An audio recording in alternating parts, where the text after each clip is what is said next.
I'll take a moment to introduce Ambassador Laurie Fulton, a distinguished attorney and an amazing individual. So for me, it's really special to be here and to be able to present her. Laurie is an inclusive leader, a transformational leader, and over the years she has worked continuously for the advancement of women and for inclusive strategies for societies at all levels. So she brought this amazing energy to the work that she did as ambassador. And that energy included putting on a global conference to advance women in security. And that conference changed the discourse around women in security permanently and for the future, and really brought a lot of powerful women together who are thinking hard to move women forward. Also, her work is very well known in Denmark in terms of modeling through her own role and encouraging and creating linkages for people to live together in harmony, which I think is one of the main goals of this organization that is hosting us today. So it's really exciting to have her here. Thank you, Laurie. Thank you. As Laura said, I was United States Ambassador to Denmark from July of 2009 until end of February this year. Marvelous experience. And today we're going to talk some about the challenges and experiences of inclusion based on Laura's work with the State Department and a lot of work in Europe, and based upon my experiences and observations in the United States and in Denmark, using Denmark as an example. But I know what I say will resonate and is true in many countries in addition to Denmark. Inclusion, of course, is the act of feeling included, feeling that you're part of things, that you're part of society. And our headlines today give us one lesson in why inclusion is important.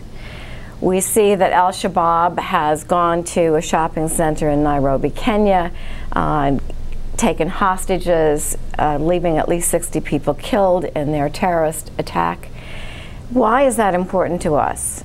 Well, because there are many Americans, I read in the newspaper today, at least 24, who are probably in Somalia training with Al-Shabaab. We don't know that they've been part of that particular attack. I know that the Danish authorities, I've read in the Danish newspapers, are keeping close contact with Kenyans because there have been 40 Danes who have trained with Al-Shabaab in Somalia. That includes Somali Danes and converts. And so, of course, time and again, we have experience demonstrating that newcomers who feel like they are included in society are much less likely to become radicalized. And it concerns us when people from our own countries go back to countries that they feel some kinship to, whether it's because they are from there, their ancestors are from there, or because they've adopted it. Not only because they do terrorist acts in those countries, but also the concern that they may come home and do terrorist acts here. So our own headlines today teach us one of the reasons that inclusion is important. But it's important for the United States and for our partners and allies for lots of other reasons, including economically. Studies have shown that companies that are diverse, that have diversity in management, are the most profitable. Studies also show a correlation between countries that have more people involved in their economies and their stability and prosperity. So inclusion is important. It was interesting for me to be in Denmark. My grandfather emigrated from Denmark 103 years ago. And he was back in Denmark twice, once after World War I and once after World War II, to check on his Danish relatives. And so I grew up in a family that felt close connections with my Danish relatives. It was quite an experience for me, in addition to being an honor and privilege, to be the United States Ambassador in Denmark, because it was a wonderful opportunity to get to know more about a country that I consider, you know, part of my heritage. But it was also an interesting opportunity to focus on migration and what it means. You know, migration is the history of mankind. Who moved where? When? Why? What did they do when they got there? And it continues today. And migration, of course, then also gives rise to the need for inclusion. In the United States, we are unique. I learned how unique we are by living somewhere else. We are unique because everyone in the United States is an immigrant, especially by European standards, where you are called a first generation, second generation, and possibly third generation immigrant. I would be a second generation immigrant. But we're all from other places, and many of us have heritage from a number of different countries. And so the United States has been unique in that we're the land of immigrants, and we needed the immigrants to come and to build this country, and we still need that today. It is the immigrants who are coming that are pursuing the American dream and that are building our economy, and it's been very important for us, and I think that is unique. In Denmark, there is one officially recognized minority: Germans. It is Germans who live on the north side of the Danish-German border. And this has been the case since a treaty in 1920 that established the border that exists today. So there are, and I don't know how many, not so many, several thousand, let's say, Germans who live north of the Danish border. Now, they consider themselves Germans. They're Danish citizens. They have Danish passports. They vote in Danish elections. But Germany still subsidizes their schools and their newspapers. Now, there are Danes who live on the south side of the border, and the same thing happens. I visited southern Denmark, southern Jutland, and was meeting with one of these Germans who was talking about this wonderful model that they have that they thought other countries should take a look at. And I naively said, well, why don't you just move 5 kilometers south and get on the German side of the border? You know, and he said, no, our families have lived here for generations. But there's a lesson there somewhere that generations later, even though they're Danish citizens, they're still being subsidized and considering themselves Germans, and vice versa. Of course, Denmark has been a small, homogeneous, and monocultural society. There are 5.5 million Danes today. When my grandfather left, there were less than 4 million. And they have a sense of being Danish. As you can tell by the Germans still identifying as German, there is a sense of being Danish that I, as a Danish American, will never understand. Having lived in Denmark for 4 years, I know some of the rules and some of the mores and some of the customs, but they're not, I'll never have them the same way an ingrained Dane does. But starting in the 1980s, but really the 1990s, Denmark became home to a number of refugees and immigrants from Eastern European countries and then from non-European countries. And of course, people started to come who are a little bit different. Today, according to Statistics Denmark, about 10% of the Danish population are immigrants or their descendants. The first time I heard somebody talk about a second or third generation immigrant, I was surprised. But that is the language that is still used. So they're counting immigrants or their descendants. And about 10% of them, the Danish population, are immigrants or their descendants. The largest of that population is from Turkey, about 60 plus thousand. It has been challenging in Denmark, as it is in any country, when you have a number of outsiders come, how to include them. I think for Denmark and some of the other European countries, it's been particularly challenging because they don't have a history of people coming to their country. Although I've read recently that, several million years ago, there were probably foreign agriculture people who came and settled Denmark. But in recent years, there have not been so many. So it's a challenge for Denmark. Many of you probably know about the cartoon crisis. In 2005, Denmark published cartoons of the Prophet Muhammad, and that prompted an outrage. Then they republished them in 2008, and then they had the 5th anniversary of the publication in 2010. Denmark took the position that because they have freedom of speech, they needed to publish these cartoons. I think they're learning experientially that there is a freedom to publish and a freedom not to publish. But the idea with the cartoons was it put Denmark in the focus of extremists in a way similar to the United States being in the focus of extremists. And of course that, to some extent, prompted the rise of the Danish People's Party, which is not as right-wing as some of the parties in other European countries, but it did have an anti-immigrant focus. And in 2011, Denmark elected a new government.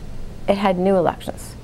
The Danish People's Party was not part of the previous government, but it was a necessary third party. To get a majority to pass things through their parliament, they needed the Danish People's Party, which got quite a bit of power. And in my view, maybe one of the reasons a new government was elected. Ironically, one of the last stands that the Danish People's Party took that went into effect was to establish border controls. Where? With Germany.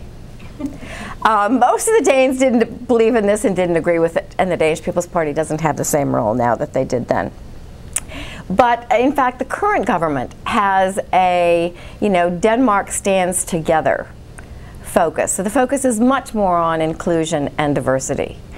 Denmark has such an interesting history because in World War II, Denmark saved its Jewish citizens.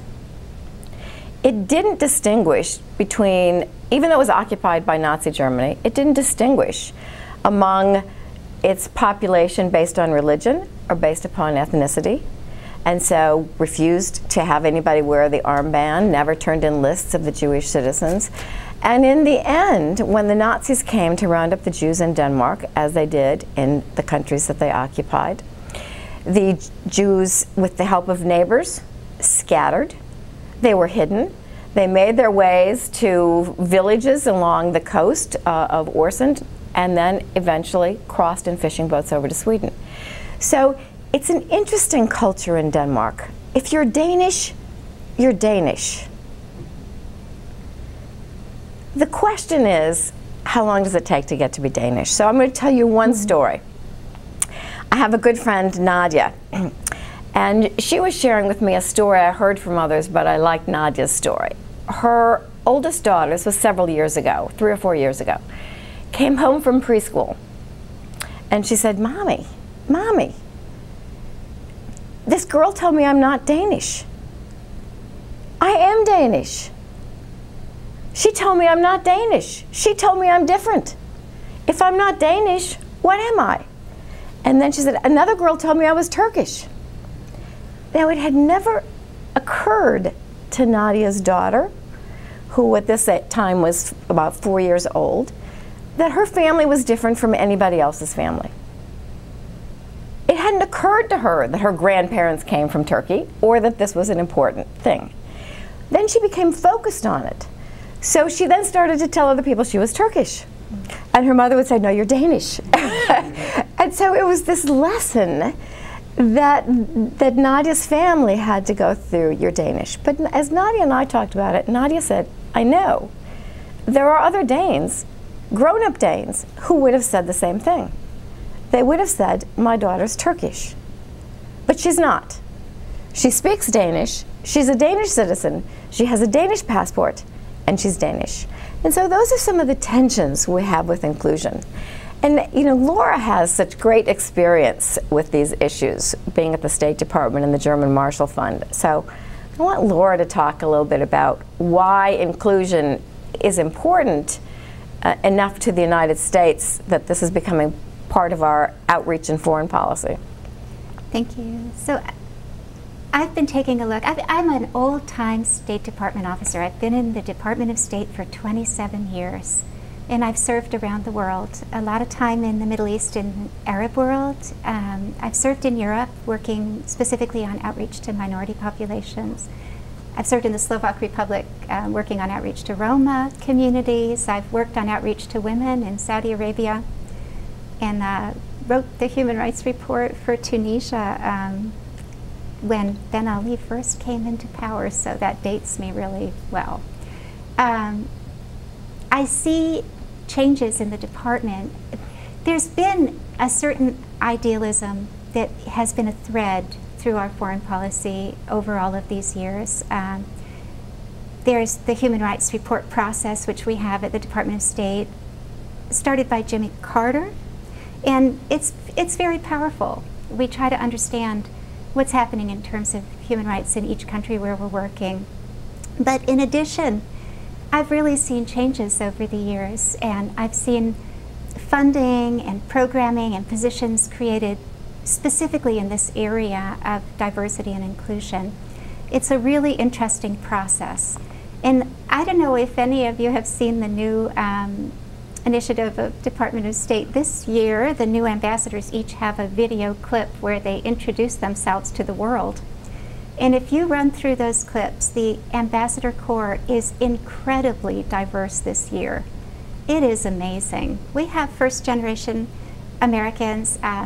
Their first languages are other languages who are holding ambassadorial positions. We have women and men. We have, for the first time, openly gay ambassadors who are up on these videos introducing their partners. We have an incredible movement from an organization that was quite conservative and where the members of the organization fit a certain pattern of maybe Ivy League, of Northeast, of white, of male. It's an organization where when I came in, there was still an assumption that your spouse would be female and that your spouse would be helping you to do all the entertaining. And they were trying to change the language, but you could see that it was a real effort to say something different. So now we're in an organization where women are moving up and becoming very well represented. So there's internal change within our department.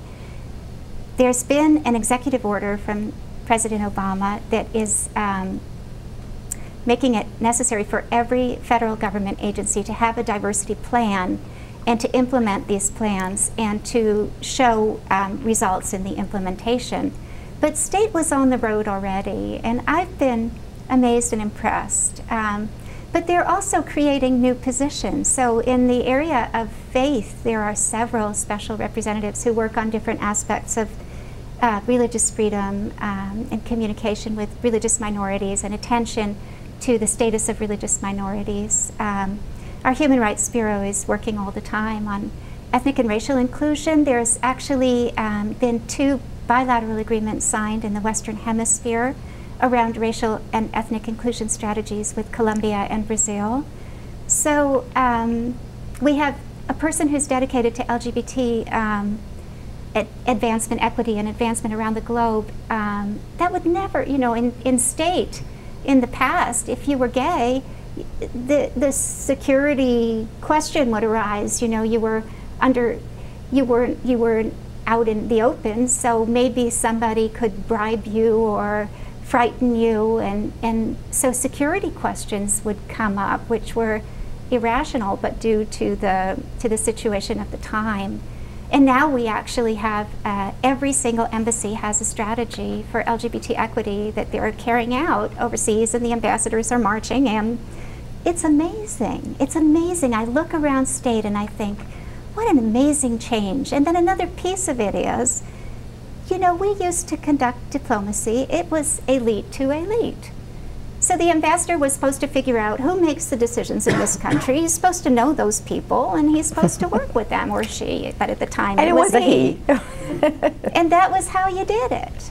And then Hillary Clinton came in and said, you know what, we've got a whole world that is connected by communication devices. We have, you know, she was at state for the Arab Spring, but the Arab Spring wasn't a movement that happened from elites talking to elites. These movements are happening through social media, through connections, and then we look at the demography in terms of youth and what percentage of the global population is under the age of 25, and state has to think again.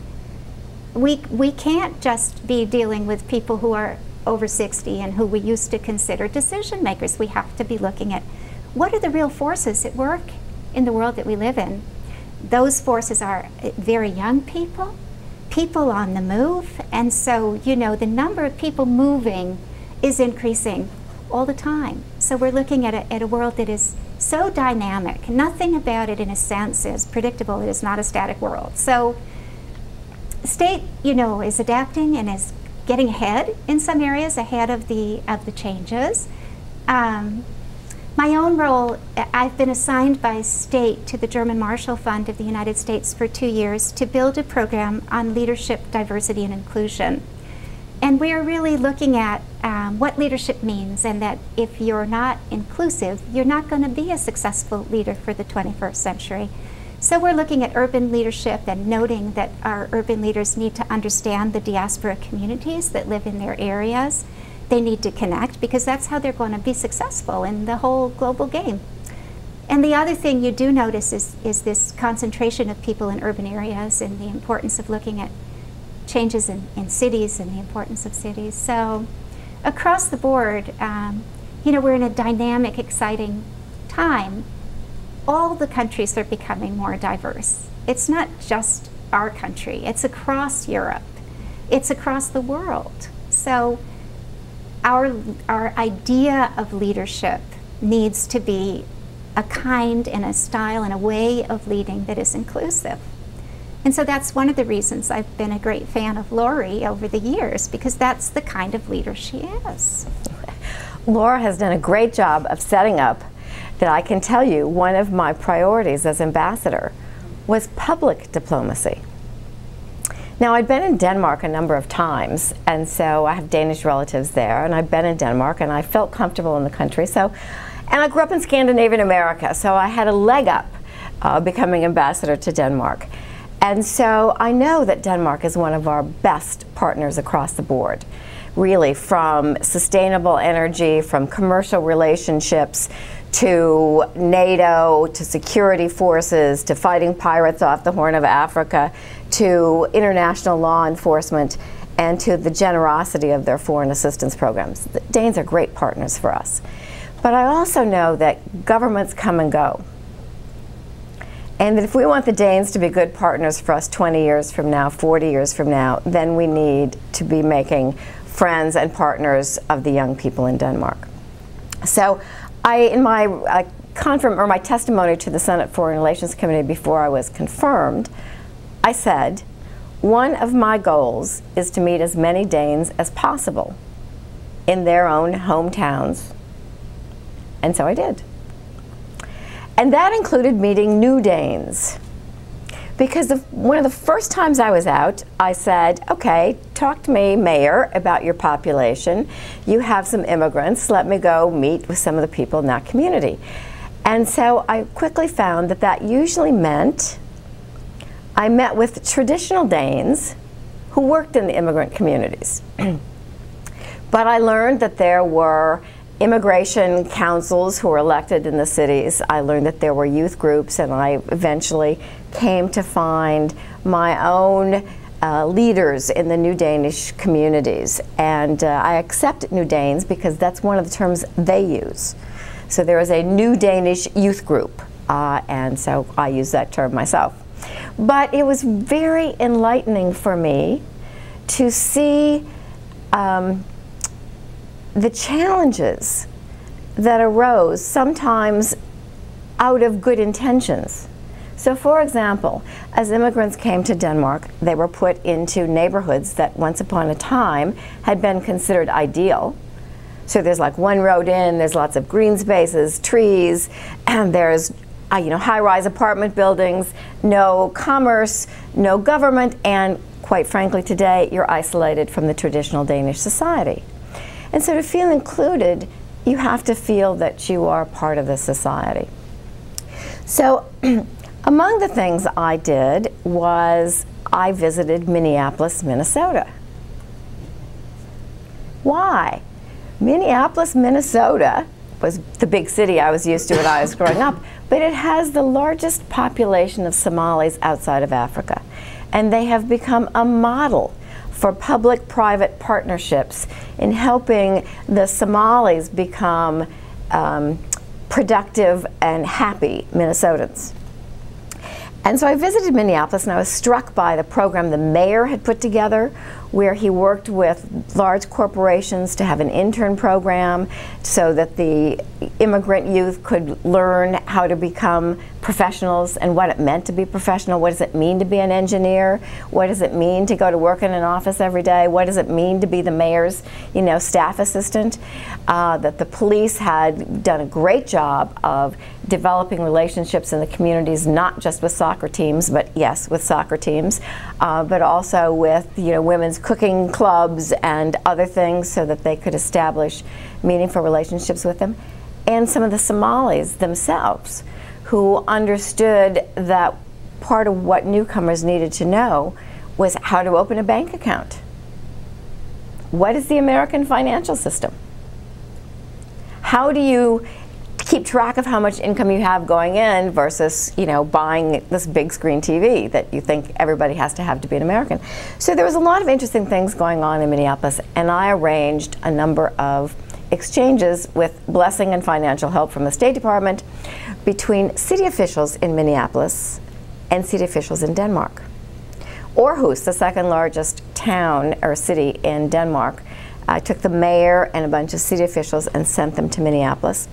They learned a lot about what it means for newcomers to feel included. They visited mosques, including a mosque at Mall of the Americas, which at least used to be the largest shopping mall in the United States. So it was a great learning opportunity. Not long after they came back, the European Defense League decided to choose Aarhus as the venue for one of their, to recruit a far right-wing European movement. And so more than 100 people turned up for the European Defense League event in Aarhus, but 20 times as many people from Aarhus turned up to protest their anti-Islamic and anti-immigrant stance. Because when the city leaders came back from Minneapolis, they developed diversity as one of their themes. I also did exchanges with some of the youth, Scandinavian youth, not just Danish, but Swedish, Norwegian, and Danish youth, particularly focused on Somalia again, because this is a common challenge that we have in the United States and that we had in Denmark, was to help the Somalis feel like they were important members of the society and that they had futures in our countries. And I could see the change that would happen. And some of the Somali Danes I sent over, Usra, for example, had relatives in Minnesota. So they had a real intimate opportunity to see what it was like to be living in a country where you felt slightly more welcome. They could then come back to Denmark and try to work with others in their community to open up the gates some, to allow them more feeling of inclusion. I went to an area in Copenhagen called Little Mogadishu, where they had fabulous food, great restaurants. I was hoping that by my example, people in Denmark would see that it was okay to go to African restaurants. It was okay to go to the bazaar, perhaps even fun. That it was okay to have Muslims as friends. I also use sometimes my grandfather's story of immigrating to the United States to try to give soft example that there is in the descendants still some tie often to the ancestral homeland.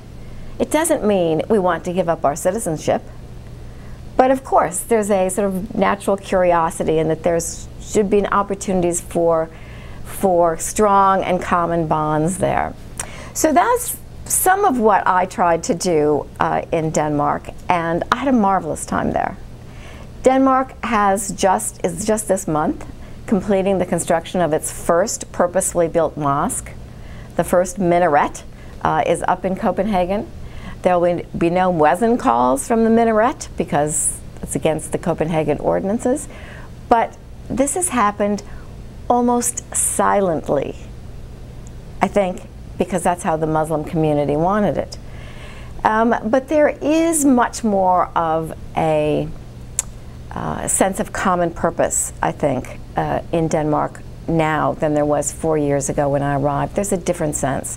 There is a more sense of inclusion. There is a sense of diversity is good for us. Diversity is good for the economy.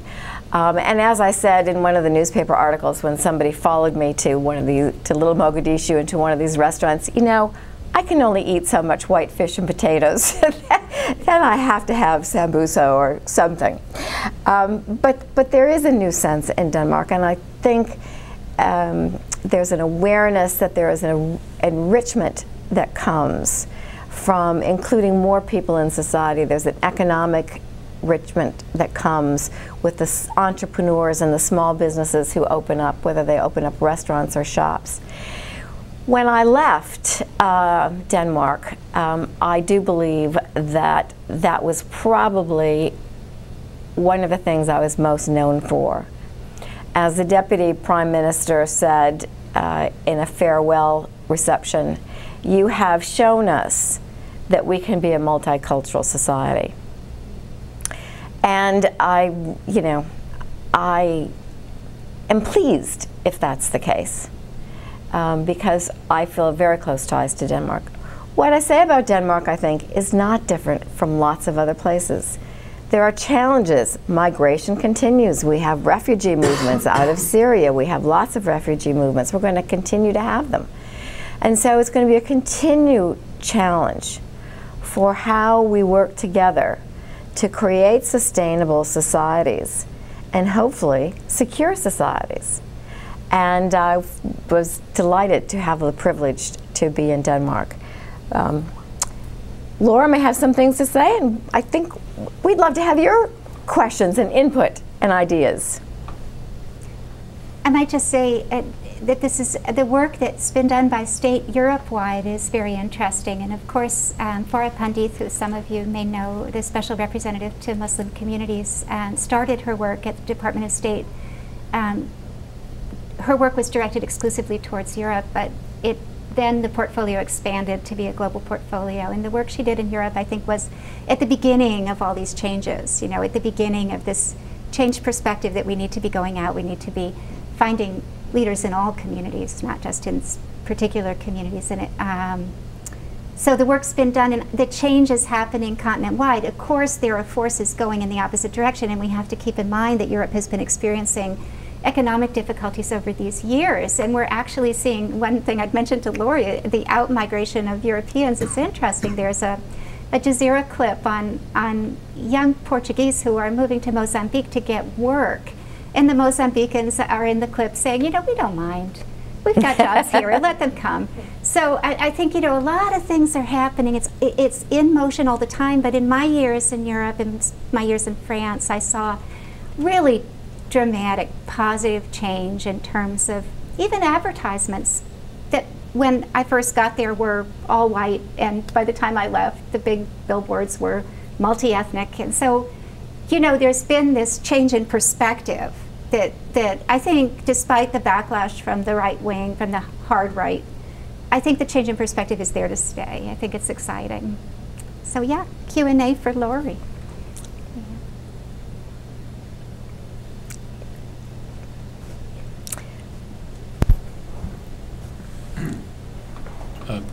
Rishi Chetani. Just very interesting what you just talked about from a European perspective.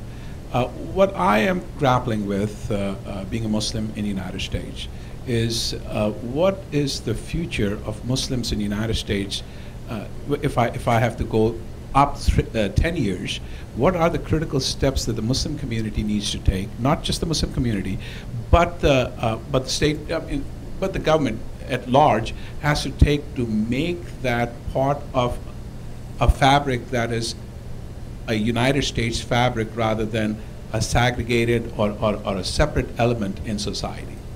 Your comments on that in terms of what we should be doing from the Muslim perspective in the United States, and what should the government be doing to make that part of the intricate process or piece that is the nation itself? You know, I'm sorry you missed the first part where I talked about the United States being unique because we're all immigrants, or we're descendants of immigrants, or we're grandchildren of immigrants. And the United States is also unique in many ways, including that we have no state church, no state religion, and in fact, with our government, we have separated church and state. So I think people who come from other cultures sometimes are confused about the United States and what we do or don't do.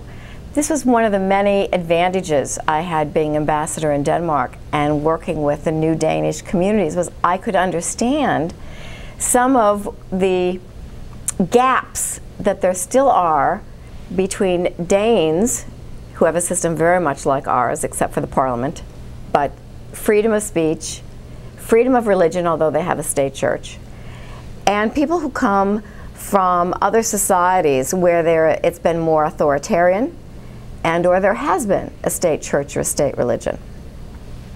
And so the short answer to your question is, you know, I don't think you should look for the government to be doing a lot for the Muslims or the Hindus or the Buddhists or the Christians. And you know, the United States, I think it's about 3/4 of the population that self-identify as Christian. But there's an increasing percentage of the United States that identifies as non-Christian or perhaps non-religious. And for me, one of the things I missed in Denmark was the diversity. And I'm so delighted to be back. And I would say sometimes to friendly gatherings in Denmark, you know, in the United States, in Washington, I walk down the street and I see people of all different shapes and sizes and colors of hair and colors of eye and colors of clothes. And you know what? I don't know where they're from. I don't know what their religion is. It doesn't matter. We're all going to work together. We're riding the subway together. We're going to the movies. You know, and that's what I think is important. I think what's important is, for most of us, I don't know that you're a Muslim. I don't care. And I think that's the beauty of America. And to the extent we do care, we want to know more about you. My son, when he was in high school, this is you know, more years ago than I want to tell you, had a very good friend who was Vietnamese, whose family had escaped Vietnam on foot. And unfortunately, his friend died in a car accident. And so I went to the funeral. My son and I were the only non-Buddhists there. I had no idea what the traditions were, the rituals were, how to behave. But it was important for us to go. Thankfully, you know, his sister sort of guided us along and told us what to do. But I think it's that spirit we come together. That's the best of the United States. It's in that spirit we come together. We want to be part of the American dream together. We want to be building our economy together. We want to know more about you, not to get in your way, but to allow everybody to have the opportunity to succeed. Long answer. Yes? I wanted to piggyback on what you're saying. I work with an interfaith group in Northern Virginia, and I see some exciting things happening in Northern Virginia. First of all, we are focusing as an interfaith group and a cross-cultural group in reaching out to everybody. Our mission is to promote relationships, respect, and understanding. And you know the diversity we have in Northern Virginia. We have cross-cultural dialogues where we get, and our dialogues are facilitated, but we always have an education piece at the beginning, because after 9/11, so many American Christians, I can speak from that perspective, said, we don't really know that much about Islam. Muslims were saying, we don't know that much about Christian and what they do. So we're doing that. We have started supper clubs as an informal way where people just come get together. So I agree with you that what is happening in our area is more typical of the United States. It's private. It's individuals saying, we need to stand up against the haters in the world. We want to build a safe community, a thriving community for everybody. Now, the other piece of that is within the Muslim community, there's some exciting things happening. There is a new group called MakeSpace, and I don't know if you've heard of it, but it was started by an Afghani American imam, and the appeal is to younger Muslims who are mainly professional, who are looking for how do I function as an American and as a Muslim. And exciting things are happening. One of the things they did was to have a program with a speaker, a panel, including your boss from the State Department, talking about what's happening in the, how do you counter the hate within Islam, and how do you react to Islamophobia. And I came away from that program so exhilarated because there are young Muslims saying, I'm proud to be Muslim. I don't have to react when people decide to come at me with hate. And I'm not defensive. I am who I am. So I think there are exciting things happening.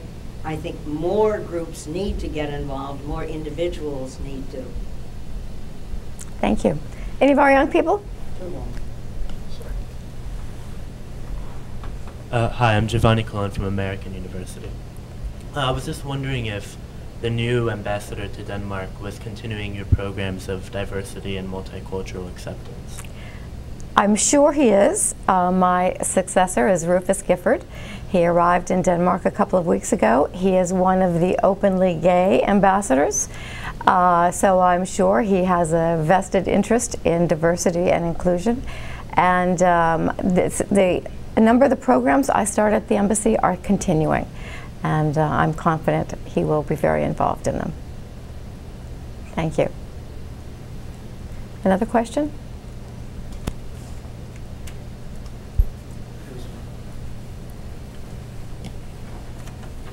Thank you, Janne Jokinen from the Embassy of Finland. It's very nice to hear about your experiences from another Scandinavian country, very similar to my own.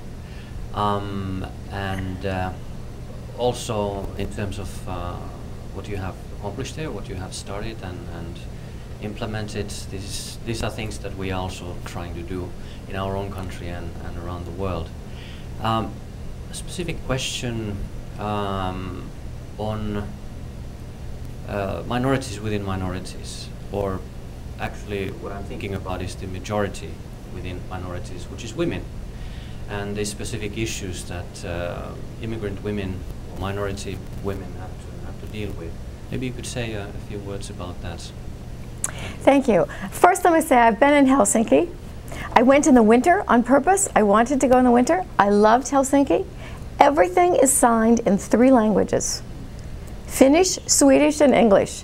Now, in Denmark, everything's in Danish. Even today, you have to ride the subway, you gotta like get somebody's help. To ride the trains, you kind of have to get somebody's help because it's all in Danish. And let's face it, there are only 5.5 million people who speak Danish. But so I loved Helsinki. But I did a lot of work because I've been committed for decades to the belief that in the long run, security on our planet is going to depend upon women being much more involved in their own communities, in their own governments, in their own economies, and their own societies. So I did a lot of work with immigrant women. It's actually from the immigrant women I learned so much about my own country. But I think the immigrant women, according to statistics in Denmark, and I think also in the United States, are, by our stereotypical standards, doing better than the men. The women are doing better in school. They're more likely to seek education, whether it's in the university or some other professional training afterwards. And the problems are with how do you keep the boys in school. And this is a problem. And in Denmark, it's one of the things I did also that I didn't mention was I got an exchange going between law enforcement also. Because I could see that some of the programs Minneapolis had seemed to be very helpful, and I was hearing from Danish communities that they were looking for something similar. Because you want to keep the young men on the right side of the law, if you will. Because once they get on the wrong side of the law, it's really hard to help them become productive citizens.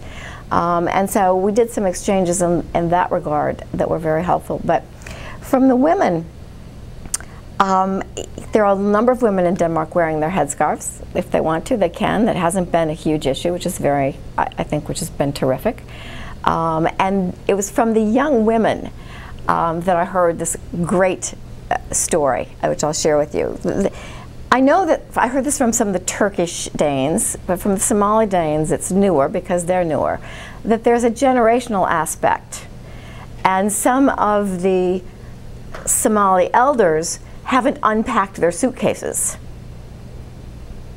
They are still ready to move back to Somalia once things settle down. But as Ustra said, no, not me. My suitcase is unpacked. I'm a Dane, I speak Danish, I'm a Danish citizen, I want my Danish summer house. And so, I felt like most of the young women I met with were on the right track. And they're going to be successful, and that pleased me. If we have time, I wanted to share one more story, a current event. In Denmark, somehow, halal meat was apparently being provided in hospitals and schools recently. This created some uproar. A few people stood outside and protested because it was un-Danish to have halal meats, and this was threatening the Danish character and the Christianity. And the Prime Minister gets drawn into this because it's a small country, and so she's trying to sort of have it both ways and saying, well, maybe we can voluntarily label halal meats, and of course we have to preserve Danish culture. But I thought, isn't this wonderful? I'm betting you most of the Danes didn't know there was halal meat. So it's a learning experience. Every time something like this happens, it's a learning experience. The good news was, most of the Danes who were asked, they didn't care. We don't care. We don't care how this is slaughtered. We don't care if it's like some imam blessed it. We don't care. So I think there's a lot of progress towards understanding that the major religions have more in common than they have dissimilar. And even if we have different customs, different rituals, there's no reason we can't coexist and be happy together.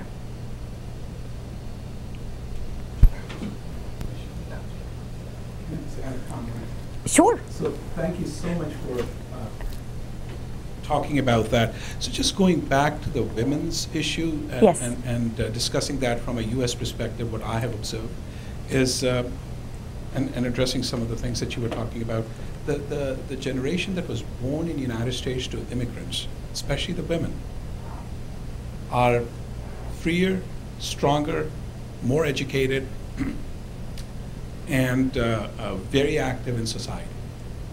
The ones that came here as immigrants, let's not stereotype them, but let's call them wives for a second, okay. who came here as wives. Some of them, based upon some of the work that I do, have experienced some difficulties in their homes because of the cultural changes and difficulties in terms of their marital status, which was kind of kept under a cloak for a very long time. Just recently, we have, especially in Baltimore, we started some centers for women, for shelters for women, specifically Muslim women.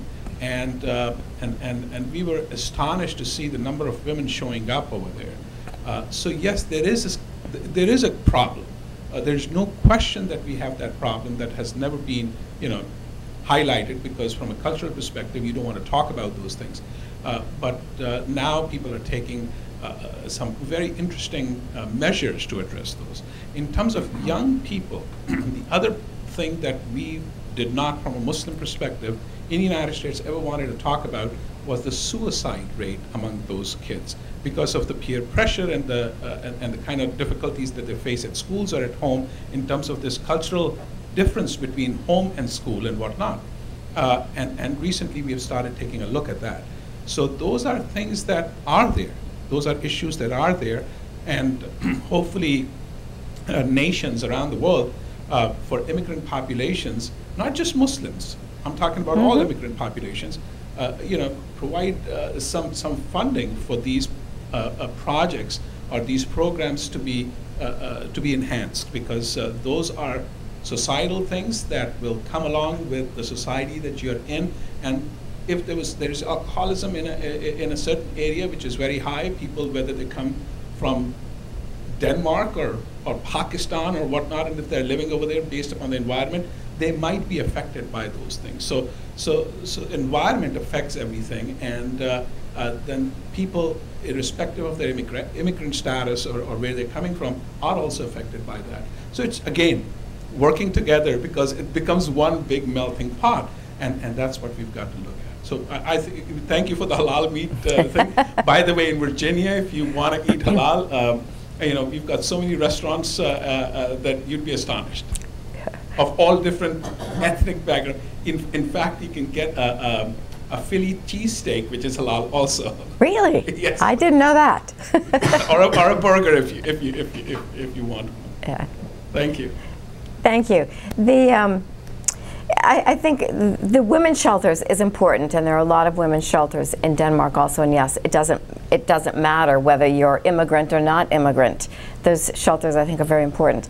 But I wanted to touch on what you said about women who were immigrants.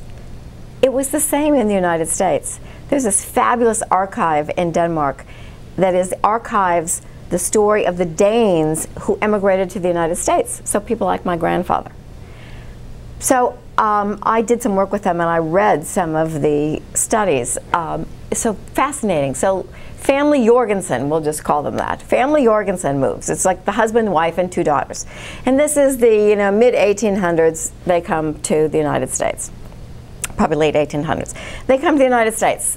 Mr. Jorgensen gets a job. He learns English. He's happy. The 2 girls, they go to school. They make friends. They're happy. The mother, she stays home. She learns no English. She's not happy. The 2 girls graduate from high school. The family moves to another place. Mrs. Jorgensen gets a job. She learns English. She's happy. Some of this happens. I mean, some of the patterns of migration are the same. It doesn't matter what century you're in. It doesn't matter what countries are involved. So what you have is often with immigrant women, they're isolated. And one of the first projects I learned in Denmark, and I think it started in Germany first, it's called Neighborhood Mothers.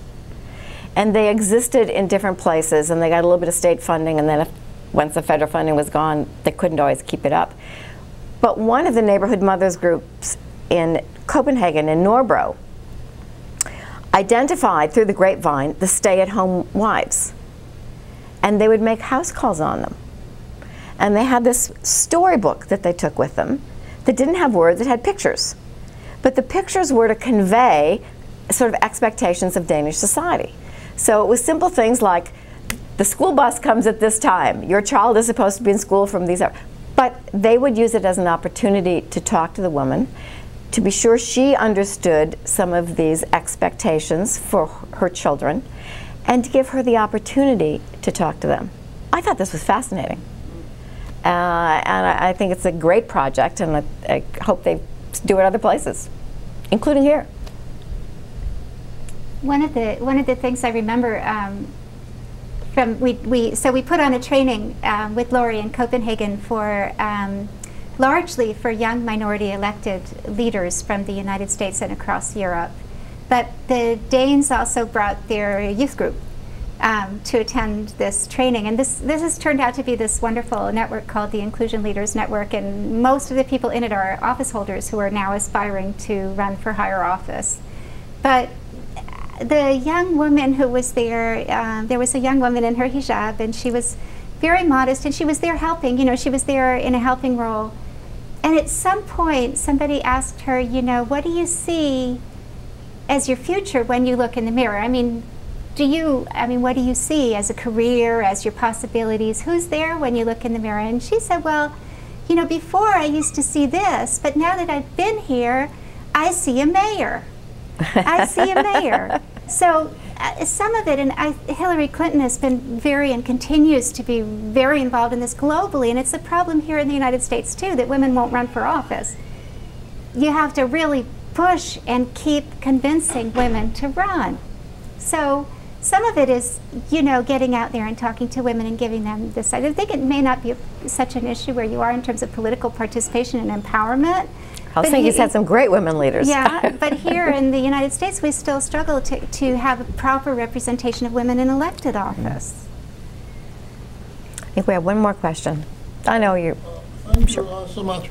I'm retired from the Foreign Service. I'd like to ask you about some historical episode. Do the Danish people, especially the young ones, still remember the German occupation from started on April 9th, 1940, lasted until April 1945, 5 years. I recently attended an event that your corollary, the Danish ambassador of the United States, took the point. He was very proud that his nation was the only one in Europe that saved the Jews, transferred them to Sweden. Is all this still remembered, or the younger people now part of the European Union don't really care about? Yeah, I think the Danes are very proud of the fact that even though they were occupied by Germany in World War II, they did manage to save almost their entire Jewish population. It's hard to say that they're the only country that did that, but they're certainly among the very few. And this is the 70th anniversary of the rescue of the Danish Jews, which actually was in October 1st or 3rd of 1943. So there's a lot of commemorative events going on, and so there's going to be a lot of recollections and talking about this. And it's one of the things I talked about a little bit earlier. I think it's one of the, I mean, it is an amazing chapter in Danish history, because there was no central authority telling them how to do this, but collectively, ordinary Danes rescued their neighbors, got them out to fishing villages. In the fishing villages, ad hoc local groups formed, hid the Jews, fed them, and eventually found fishing boats to get them all across to Sweden. I mean, it's an amazing story. Sweden, in the meantime, had learned the hard way by the fact that a number of Norwegian Jews had perished, and did, in fact, open its shores to any Danish Jews who could get there. I think they were expecting several hundred. There was like 7,000. But it is an amazing story. And I think the Danes are proud of it. I think the Danes have a lot of pride. Many countries have pride in their own sense of Danishness, and I think the Danes are very proud of that. Thank you. Thank you.